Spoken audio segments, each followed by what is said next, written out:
Với tập sang chỉ thay mà đôi tiền đấy chúng mình không em bên sờ bàn đỏ thế mà lắc ca cút ca vì dục mình phần này một phần bài dục mình một phần bài ôi piku châuទាំងពីគូតែម្ដងដោយសារតែបាសេឡូណាស៊ីមិនលាច់ក្របតបងប្អូនបាទតពីក្របណោះបងប្អូនបាទលទ្ធផលបាទមួយទល់នឹង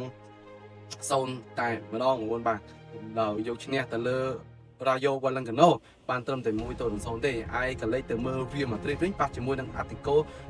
Madrid បាទលទ្ធផល3ទល់នឹង2បាទស៊ីយ៉ាងតានតឹងតែម្ដងបងប្អូនបាទដោយសារតែ Real Madrid បានកាត់ក្រហមផងដែរបងប្អូនបាទយល់យ៉ាងណាដែរចំពោះក្រុមទាំងពីរនេះផងដែរបងប្អូនបាទហើយបងប្អូនដែលចង់ចូលទៅធីបបាល់ច្បាស់កុំភ្លេចចុចទៅ bio TikTok របស់មីនឬក៏ description នៅលើ Facebook page បងប្អូនបាទ admin ទៅលើគូតលាក់ជាលើថ្ងៃតែម្ដងបាទមាន MC យើងច្រើនណាស់ដែល live គូបាល់ផ្សេង admin ក៏មានការឲ្យបន្តតចេញពី admin សម្រាប់ដែរបាទកុំភ្លេចវិនិយោគជាមួយ admin ទាំងនេះជាមួយនឹង Go បាទហើយបងប្អូនដែល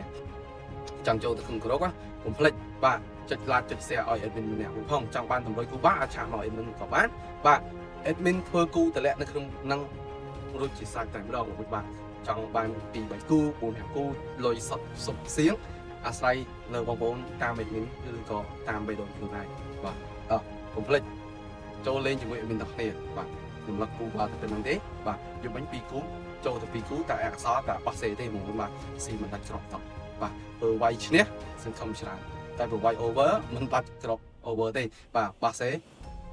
ស៊ីអត់ដាច់ទេហើយ Real Madrid over ក៏បានឈ្នះគ្រប់អីណាស់បងប្អូនបាទតតែកន្លះខទេបាទ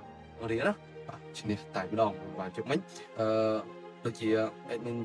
ចូលតាមមួយគូទេបាទចាញ់ទៅលើបាសេដែរមួយជិះមិញស៊ីឡើងតាមទាំងហ្នឹងអរគុណច្រើនសូមជម្រាបលាជួបគ្នាទៅវីដេអូក្រោយ